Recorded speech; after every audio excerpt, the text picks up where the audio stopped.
Welcome to Beauty Business Matters. I'm your host, Susan Routledge, and today we are joined by Katie Lowndes, who's coming all the way from Australia, from Melbourne.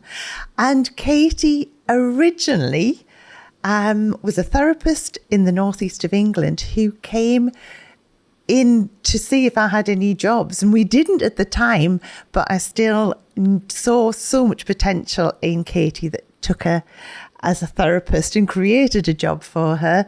And then from then, her journey throughout the industry to where she is now over in Australia as the key person in Elemis, building the distribution. Such a fabulous journey, and I can't wait.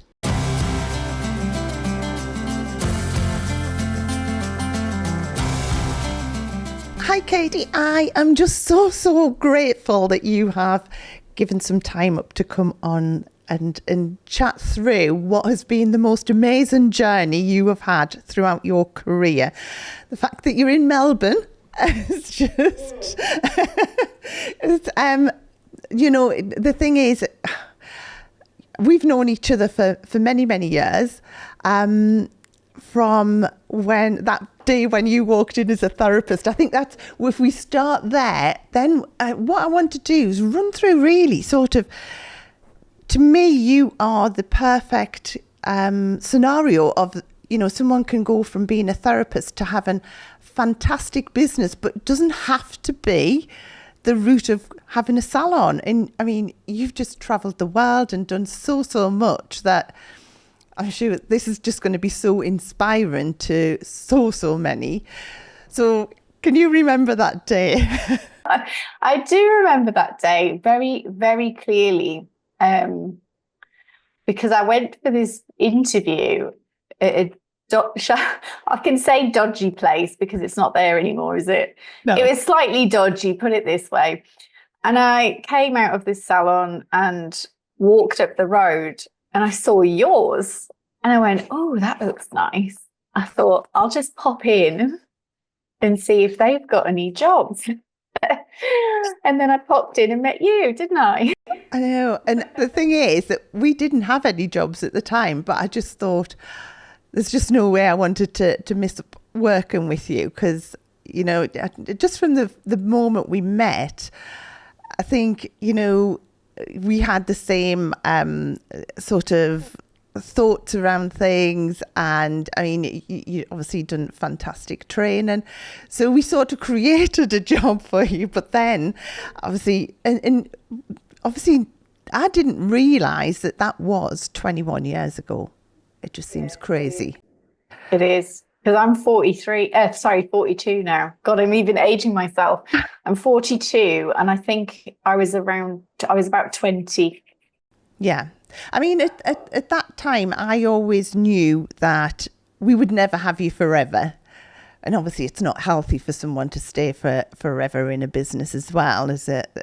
I always want everyone to follow their dreams.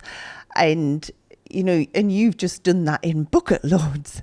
So from working with me, then from there you went to the cruise ships, wasn't it? That's right. Yes. Yeah. Went to cruise ships. Yeah. And how long were you on the cruise ships? Did a contract on the ships, and then the company that operates spas on ships, a lot of us will know as Steiner, but some of you now will know as One Spa World. Mm. So I was on the ships for them as a therapist, and then went to their head office and became a trainer to train people to go on the ships. That was the next step. And then and I can remember that as well, because with that it was quite a hard training before somebody ever got onto a cruise ship then, wasn't it? It really was, because, and now I know why, because the reality is you've got, I can't remember how many people we had in the college at one time, but you could have 200 people, and they're young, they're excited, they're often away from home for their first time. So they're very excited, and, they're about to go on a ship, and their eyes are going to be wide open, because I'll never forget the first day I walked on that ship, and it was in Miami, and everyone was on stilts, and there was all this Caribbean music, the steel drums and the Caribbean music, and there was cocktails, and there was it's like nothing I'll ever experience ever again for the first time. And then at night time, you go to the staff area and everyone's dancing. It's like dirty dancing or something. And all these, I'm from the north of England, as are you. And, suddenly you've got all these guys from all over dancing, but really dancing. And you're just like, it's just so exciting. So people, they can go a bit rogue. So I think you have to be really strict with the training and set standards there, knowing that people will loosen a little bit. So, if you were too casual, things could get really loose. So the standards were high. We had to, deliver exceptional treatments, no exceptions. So everything you could possibly think of had to be very diligent. So as a training experience, it's probably the best training I could have had. To be trained in that way, but also to be a trainer and have to teach people in that way. Yeah. And then from there, what was the next step? It kind of all linked in, really. So at that time, Steiner were the first investor of Elemis. So, on the ships, I was using Elemis as a therapist. Then at Steiner Training, I was training people in Elemis, and we also shared the building with Elemis. So it just transitioned into working with Elemis, and that job was a manager of what was then the Elemis Day Spa, which is now the House of Elemis. And then from there, I just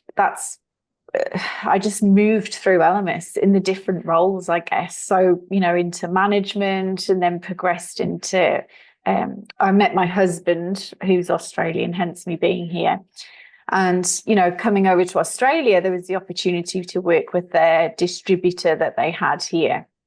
So I ended up working with the distributor, doing national sales, looking after spa accounts, and we had a little small team. And so it's kind of been quite a journey, really, with them. So in the UK, how long were you with Elemis in the UK? Because I can remember coming down and doing some work with the sales team with you. That was fun, wasn't it? It was really great. And that, from there, I mean, you were quite far through, so I think you were head of sales then, weren't you? Or something like that. At that point, I had been in Australia, and we came back to the UK for about a year and a half. Right. And I went back into the head office, and I was a sales manager. Right. I'd totally forgotten that you'd gone over to Australia and then come back again. Yes. Right. We had a mini break. So when you went over to Australia, were you in Melbourne then? Has it always been Melbourne where you've been based? Yeah, it was Melbourne then, and then came back for a year and a half, and then went back to Melbourne because we still owned a property here. So it was kind of, and my husband's business was here as well. So when we moved over, we were kind of thinking, do you think we can expand the business in the UK? And, we just had that kind of, we always have a pull back to England because it's my home country. So there's always that, is it better? Is the grass greener? So it was great fun to come. And for me, it was actually, considering what I do now, it was a great move because being in Elemis head office, so I'd done so many roles with them. Yeah. And then having worked with a distributor, I saw the side of a distributor, what they do, that coming back into head office and being a part of that, just my development obviously grew a lot more and I learned a lot more. But then I take that and then I can bring it back with me again. So it's, in hindsight, it was the best thing because I just elevated my knowledge. Yeah. But when you went back over to Australia, you were doing business consultancy as well, weren't you? And different things. Yeah. When I first came back, I thought I was very interested in wellness. I always have been. And I think being in Australia is more accessible to me. And I got a lot more involved with the spa. So there's a spa association here as well. And so when I was working with the distributor with Elemis, I was also the chair of the Australasian Spa Association, it was called at the time. And that kind of really, I don't know, developed another side of my passion, I guess. And then from there, I just really started to want to learn more. So even in the UK, you know, I did some extra training in disc. I'd already trained in disc behavior profiling, but I did more. Then I did this nutrition certificate. And then coming back, I then started studying wellness coaching because I feel like, and this is something I would tell everybody, it's just don't stop learning because I'm someone who likes to be learning because I get bored. So I'm like, I want what's next? What can I learn now? And I think it just, without stepping away from things, I was able to grow myself and develop.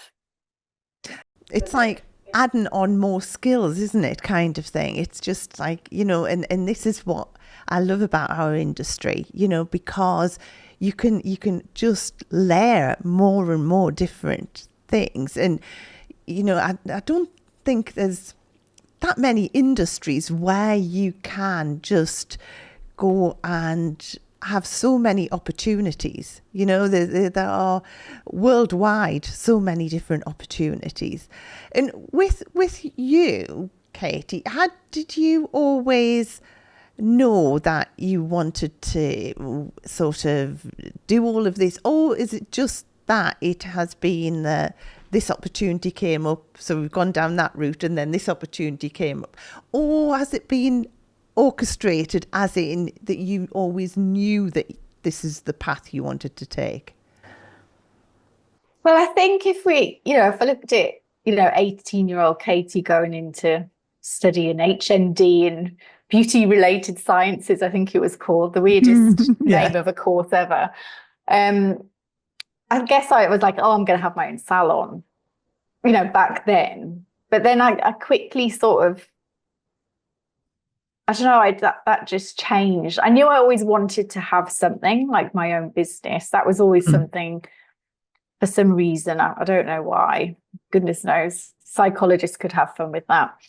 I always knew I wanted to have my own thing. And so I was always eager to learn and try. And when I guess this is an important thing, because people will say, I'll have, you've moved a lot, or you've done lots of things, and sometimes, they'll say it and you think, oh, like it's a bad thing. And I think for me, I only ever moved because there was an opportunity to grow and go up to the next level. And I would never move. Like, you wouldn't move quickly, because I think that, and this is something I'd always say to people, it's good to move and develop, but make sure you stay, for a certain amount of time, because obviously your resume needs to, you don't want to look like you're hopping around, basically. People want to, know you've got someone who's there and will give time. We know that people leave, as you say, but, you don't want someone who's going to be there for 3 months. But yeah, it's always taking that opportunity and going, okay, what is the next thing? So yes, opportunities came, but I'd say I did make the opportunities, like walking into your salon, for example. Yes. That was me making that opportunity. And then it's just, I don't know, the right thing would come up and I go, oh, that sounds good. Or, oh, I fancy doing this. And you'd have a go. And I think it's the only way you learn about yourself, because you start to go, well, I'm actually really good at that. I don't like that. Oh, I'm not very good at that, but I need to know more about that. So I think you have to do these things, because there's no other way of knowing what's the right thing for you, Yeah. And obviously I know at one point you had like an online platform kind of thing with some training on and things, but then decided that wasn't for you. after a while kind of thing. So it's like there's just so many different opportunities. And I mean, that was absolutely brilliant training as well, but obviously you were then moving on to something else. So there's all these different things that and I think that is hats off to you, that you always explore new opportunities. And I think I know that sometimes I'll speak to someone who will be like, "Oh, I'm just a beauty therapist," or I just have a salon," and like it's like, no, this is like massive, and you've got so many opportunities and so many different things that you can do. But it is just having that attitude and that mindset of like, it could take you anywhere you want, anything you want to do. You can just take that opportunity and run with it. And I think as well, as an industry, I always like to say there's not many industries where you can even just take one element of the training and turn that into a whole career. I mean, you've turned the sales side into a whole career, but I mean, someone could just take nails and make that their whole career, or lashes, or facials. But there's not many other professions, I think, where you can just take a snapshot of one element and make that your whole career and travel the whole world doing it. And as I say, you've done that in bucket loads and spade loads. You actually hit the nail on the head, because these days there's such a niche. Like, there's even a niche now for someone who's a trainer, but consulting. So they're like a training, like they don't necessarily work for one brand. They'll do training, but for multi-brand, which is a great opportunity, because you can potentially earn more money per day. You've got more freedom working for yourself. And then for the company, it's also great because, you're not having to have someone full-time employed, because maybe not at that level yet. So I think you're absolutely right. You can really go anywhere and do anything. And I think I am actually very proud of saying I'm a trained beauty, like I am a beauty therapist. That's how I started. And I always introduce myself with that, because I think I'm proud of it, because I'm like, this is where I was. And also it sort of helps me show why I'm the right person to do what I do now. It's because, I've done that role. I know what it's like as a therapist. I know what you need to do. I know what it's like to be a manager and the things that you have to go through. So I think I'm very proud of the fact that, that's where it started for me. Yeah. And you. I know. Yeah. But this is it, isn't it? I mean, I started as a therapist, and then, just me with my business, and then grew it. And then obviously teach. Yeah, I did.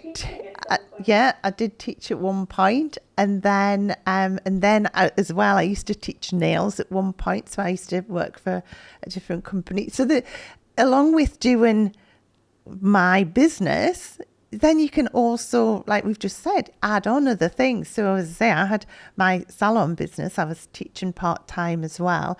I was then working as well for a company doing some nail training. And you can just add on kind of thing. And then, as I say, like business, I've always been so fascinated by business that I just ended up doing so much like training and learning from so many different people on the business side.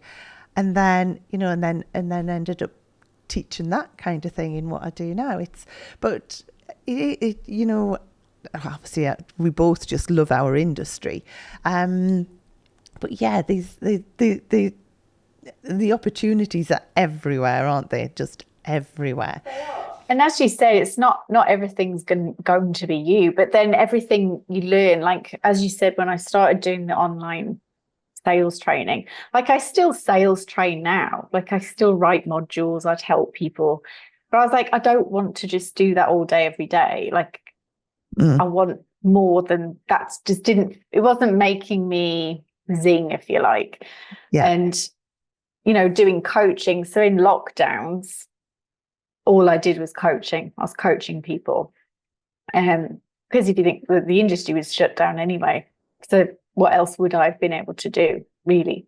It was very severe as well. The lockdown you had was very strict, wasn't it?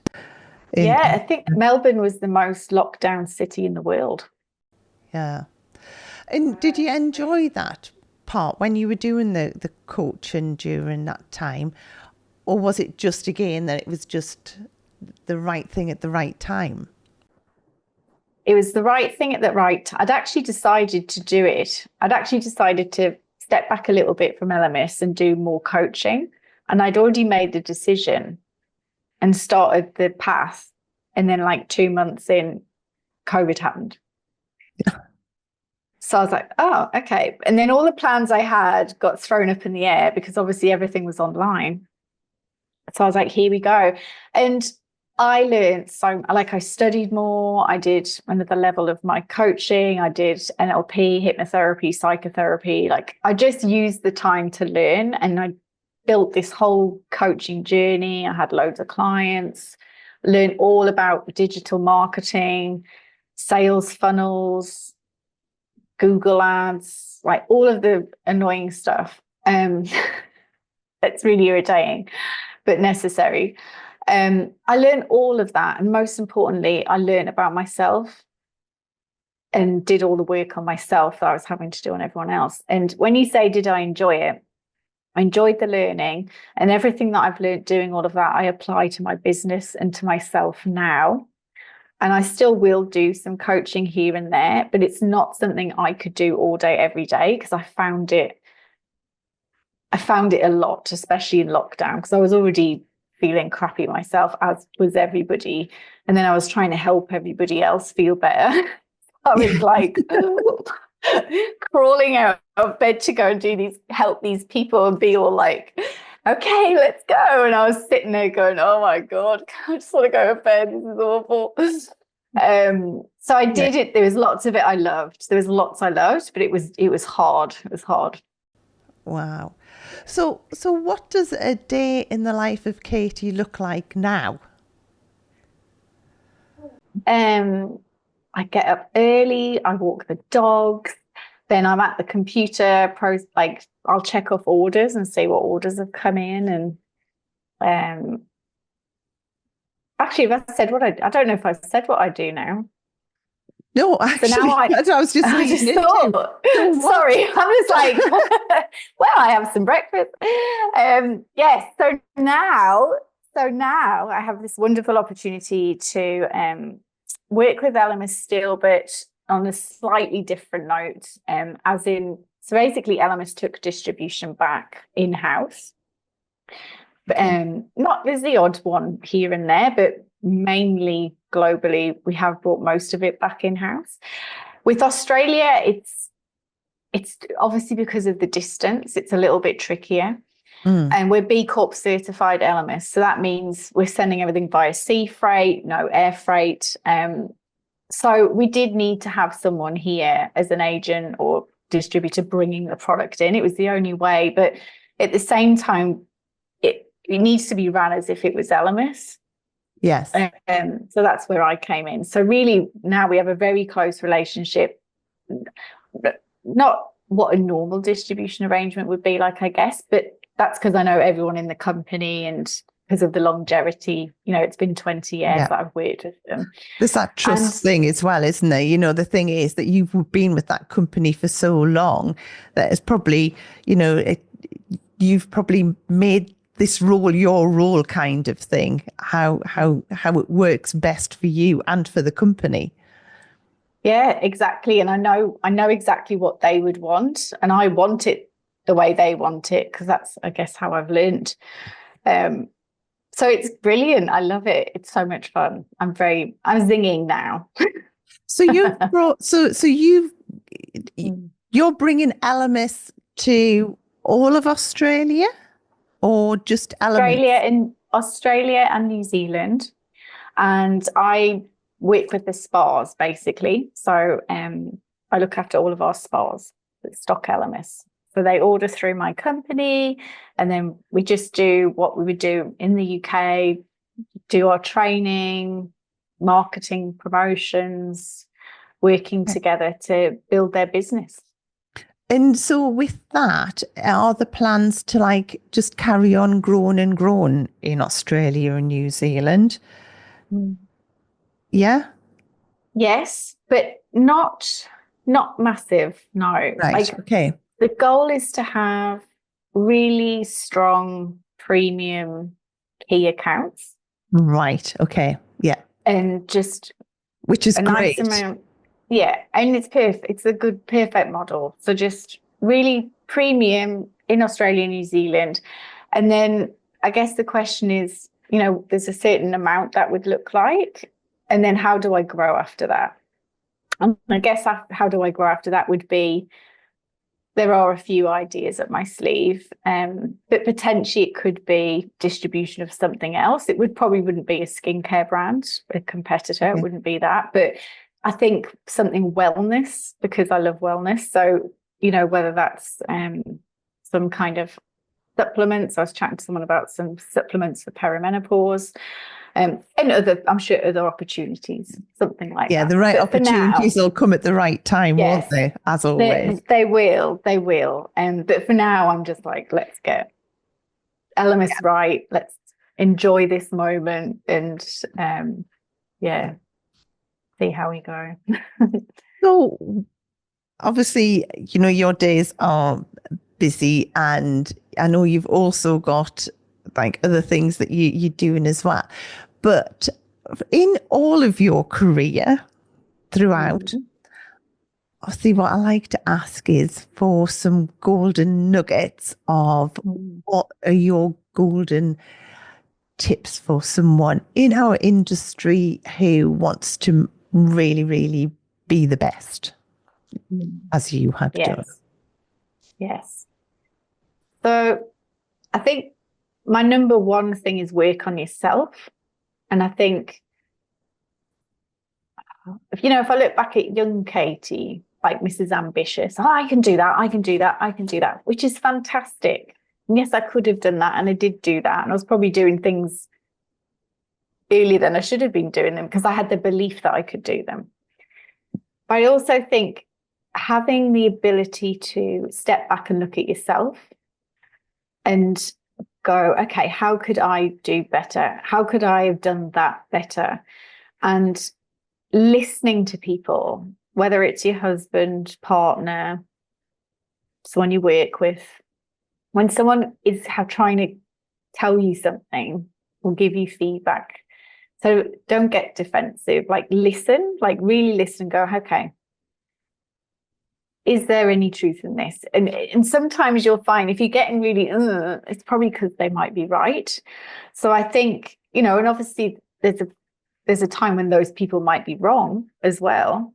So I'm not saying what everyone tells you is correct, because it's not. But I think just having the ability to know that we are not perfect, and sometimes we have to develop ourselves, we have to look inside and think, okay, what is it that I need to do to be the best person that I can be? Yeah, I think that's the biggest thing. I always think there's never anything ever goes wrong. It's just gives you feedback. There's always something if something's not quite working out or not going the way you want it, it just means that there's something else on the other end that is going to be right. So I think sometimes you have to know what you don't want before you do know what you do want. Absolutely.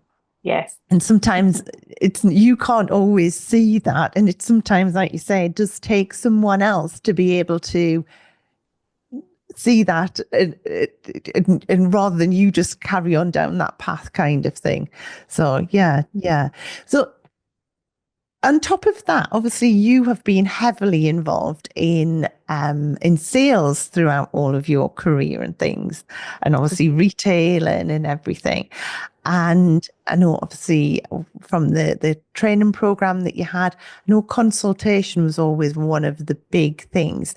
So what are some hints and tips that you can give on, because in our industry, as you know, retailing is always that thing that is like the extra thing you've got to do, where it should be part and parcel of the whole treatment experience. So what are some things that you have either seen that someone can excel at, or what are some things that you could give a little bit of like a questions with retailing and sales? Definitely.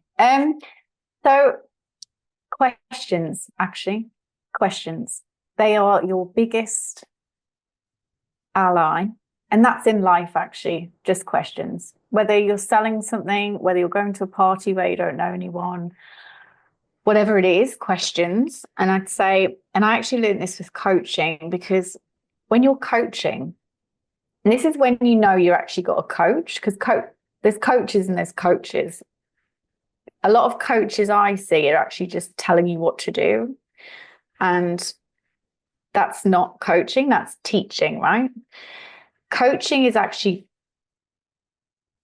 getting somebody to make the decisions themselves and come up with what they want and how they want to move forward, right? And the only way of doing that is just asking questions and then delving in a bit deeper. And then you repeat back to them what they've told you. So you're telling me that you're feeling like this and you want to feel like that. So how do you think you could do that? That's coaching. That's in a very small nutshell. And then if we look at a consultation, it's exactly the same thing.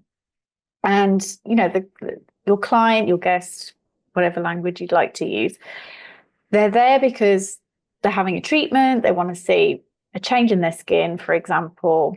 So let's ask them some questions. What are you wanting to achieve with your skin? What brings you here today? Have you tried anything before? What do you think you need to do to help your skin? Just asking these questions, you find out everything that they want. You find out how much knowledge they have.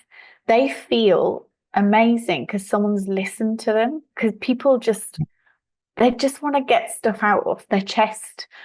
And so often we just talk at them. And if you just took the time and actually genuinely asked what's going on and what do you use, and genuinely listened and said, well, sounds like you've got a great routine, but if you want to help with this, there's just a couple of tweaks we can do. That's as simple as it needs to be. And at the end, you just tell them, if we want to help your skin, well, if you want to help with your fine lines and wrinkles, obviously we need to make sure we're, keeping the moisture levels high and whatever it is.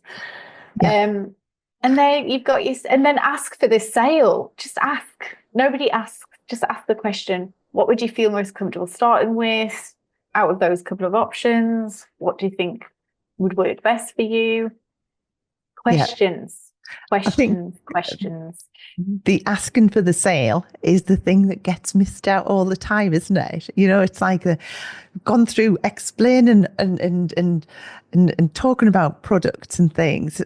But it has to be where not only asking questions but listening to the answers, and as well using the same language as your clients talking in. Yeah, absolutely. There's also many different things, but the thing is that I think it's one of those where sales is left to the very last end thing. It's written down on a little bit of paper, handed to a client, and then it's like, done that kind of thing. But they haven't done anything. I know. And it's all in the consultation, all of it. The recommendation at the end, the person's probably been asleep for 60 minutes. At that point, you're really just summarizing what they've told you, repeating back to them, which is, where you said the listening. And I always, there's that quote, I've always used it because my dad always said it to me. It was, you've got 2 ears and 1 mouth, and use it in that order. And I always remember that because it's true. Listen to what they're saying, repeat it back to them to show that you've heard them. And by doing that, they're hearing themselves. And then you just, as you said, ask the question. Yeah. And as well, because when someone comes in for a treatment, they don't take in all the information that's been given to them as well. They only take in a small percentage of it. So like you say, repeating and reiterating back is definitely the way forwards. So yeah. Is there any other thing that you think as a salon owner, possibly with a team as well, Yes. anything that you could, any advice you could give there? Well, teams is a fun in regards to a salon with a team, I think that's, when we talked about feedback and looking at yourself, I think that's one of the biggest things. Like, if suddenly you've had a mass exodus of employees or something, I'd be like, okay, why is that? And yes, it could be because there's a toxic person in the team. Yes, that happens. But also, is there anything that you're doing that you could change to maybe, is there something there? Take the moment. And it might not be you. It could be just, it is what it is. And that happens, right? There's always waves of things that go on. So I think that's one thing. And again, it's those questions with your team as well, sitting down and having the one-to-ones and who are they? What do they love? Where do they want to go? What's their passion? Where do they want to go in their career? And as you said, when I walked in, you're like, oh, I knew I wouldn't have you forever. But the reality is we've been in touch forever. And, if we look at Elemis, I have gone away and come back. I'm like a boomerang. And that's the thing. The door's always open because people develop, they change, they grow, and they might come back and impart their new knowledge with you and your team. And I think that's, a really good sign of a good manager or business owner is letting someone go and with grace and wishing them well and being happy for them, because you just don't know when they're going to come back. And there's one other bit of advice that I'll say, because I was thinking about it, and it's don't be scared to invest money. Because I think I've noticed some people like try and barter, like contra deals and stuff. And like I do think that there's a place for contra deals in business. I do. But I also think sometimes people are scared to, like, there could be something really simple that can be fixed with a very small investment, and people don't, and they leave it, and it just gets worse and worse and worse and worse. And the reality is, if they just fixed the thing at the beginning, they would have made more money down the track anyway. Yeah. So, for example, if your online booking system's not working and people can't book and it's causing an issue, get it. You're losing money, right? So if there's just fix it. I think that's the thing. People just ignore things, they put it away, or if it's a bit too hard, they'll not address it. But I think if you've got any big things that just could really make a big difference, even if it scares you, fix it. Yeah. I know in Salon Success Freedom, my program, the thing is that you're looking at every element of your business kind of thing. And it's like you do have these things where you just like think, right, we'll come back to that, where it's like so important kind of thing. So once you've got a process in place, I think it's having processes as well and making sure that you're on top of everything, because otherwise things can just, you can start and focus on one thing, which is a lot of it's like on cash coming into the business, where, like you say, you're losing so much money on something else that you've just popped to one side kind of thing. So yeah, definitely. No, that's all right. Great advice, Katie. That's absolutely brilliant. So what are your next plans or are you just going to carry on now and sort of, or are they all sort of in your head and they're just going to come out eventually kind of thing? I think so. It's only been, it'll be a year at the end of January that I've done this. And I think my goal was to start the first step was to secure the current accounts we had and make sure they're okay. And it was to set up the systems for long-term success. So I didn't kind of get it and go, right, I'm going to open all these new businesses. I was like, let's get Slow and produce. steady. Exactly. So, I built an online ordering system, how I work with the warehouse and the marketing, like just all of the bits. And then we kind of did a relaunch and at the Spa and Wellness Summit in Australia. And that was all kind of, we're here, it's me doing it. We won an award, which was amazing. And next we've got a few accounts opening. So I guess the first half of next year will be opening the new accounts. Yeah. And then I'm hoping by the back end of next year, I'm at a place where we have the accounts that I want. And then it will be, okay, where's the growth now? Which will be back to what you said before, which will be watch this space. Brilliant. Absolutely amazing. So inspiring. Absolutely so inspiring. So if anyone wants to get in touch with, obviously we do have viewers from over in Australia. So anyone wants to get in touch, should we put your details in the show notes and things? Absolutely. And if anyone's, obviously if you're in the UK or global, actually, if anyone is, looking for Elemis as well, I can put you in touch with the right people. So you can always contact me and I'll shoot you in the right direction. But of course, just anything really. If I'm always happy to answer questions or have a chat with someone if they need advice or anything like that. I think it's always nice to have someone who's open to have those conversations, which I do have with lots of people. I think people have helped me, like yourself, and other colleagues and mentors on my journey. And I think it's to important be given back, isn't it? Exactly. And I enjoy it. So why not? No. Great. Thank you so much, Katie. As I know it's the end of your day, start of our day here. I know, I think your sun's come up and mine's gone down at the same time. So there you go. Huge thanks, and no doubt we'll speak again soon. Thanks, Katie. No, thank you. You were you taught me so much that I still use today, and I'll never forget it. Oh, never forget likewise. it. Take care. It was very special. Thank you.